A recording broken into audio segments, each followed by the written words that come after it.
Boy Dila emosyonal na humingi ng tawad matapos sampahan ng patong-patong na kaso. Po ako ng paumining sa inyo sa mga nasasabi ko po sa inyo, lalong-lalo na po sa rider. Kung may galit po sila sa akin, ako na lang po ang ano nila. Dahil masakit din po kasi nadadamay po yung pamilya ko. Pero bago ang lahat, kung ikaw ay bago sa aking channel, huwag kalimutan na mag-subscribe at i-click ang notification bell for more trending news. Nagsorry na ang viral na lalaking binansagang Boy Dila na umani ng batikos dahil sa ginawa niyang perwisyo sa ilang motorista sa Wata-Wata Festival sa San Juan City. Matatandaan na inulan ng batikos si Lexter Castro o mas kilalang Boy Dila matapos makunan ng video na binasa ang isang delivery rider gamit ang isang water gun sa fiesta ng San Juan City. Di ko sinaktan si Manong, binasa ko lang siya. Nagpaalam ako sa kanya, kuya, babasahin kita. Sabi niya, hindi pwede kasi may meeting siya. Binasa ko pa rin, piyeste. Okay, dadaan na sa San Juan kapag June 24. Alam ng mga taong bayan yan. Ito lang, water gun, boy na boy po. No. Matapos makatanggap ng batikos at pagbabanta mula sa mga netizens, naglabas ng public apology video sa kanyang social media account. Nag-react si Lexter sa mga pambabash at pananakot na natatanggap niya mula nang mag-viral ang video.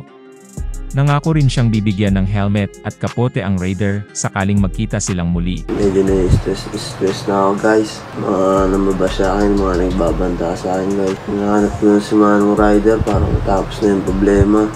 Napatawad pala sa iyo, Manong Rider, sa nabasa ako. Humingi ng paumin sa inyo. So po kayo makamit, humingi ng tawad sa inyo sa personal. Nagawa ko, tawarin niyo po ako. Kasunod nito ay napabalita na sasamapahan din umano ito ng delivery rider ng patong-patong na kaso kasama ang personal na pagsuporta ni San Juan Mayor Francis Zamora. Ang mga kaso laban kay Castro ay kinabibilangan ng unjust vexation, malicious mischief, at slander. Pero kamakailan ay ibimbitahan ni Mayor Zamora si Boy Dila sa kanyang opisina para opisyal na humingi ng tawad sa publiko at sa harap ng mga press. Sa press conference, sinabi ni Zamora na pumayag si Castro na magpalabas ng paghingi ng tawad sa mga miyembro ng media. Humingi ng paumanhin si Castro sa alkalde, sa publiko, at lalo na sa rider na binuhusan niya ng tubig noong June 24. Hindi rin niya naiwasang maging emosyonal kasabay ng paglalahad kung paano hinahatak ang kanyang pamilya sa kanyang kontrobersya.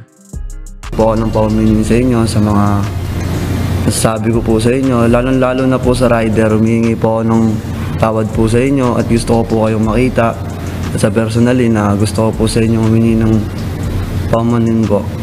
Ayon kay Castro, na-stress siya sa mga natatanggap niyang bashing at pagbabanta. Kung ano-ano na lang din po lumalabas sa pagbabanta sa akin na lalong-lalo na po sa mga pamilya ko. Huwag naman po sana nilang idamay kung may galit po sila sa akin. Ako na lang po ang ano nila. Dahil masakit din po kasi nadadamay po yung pamilya ko.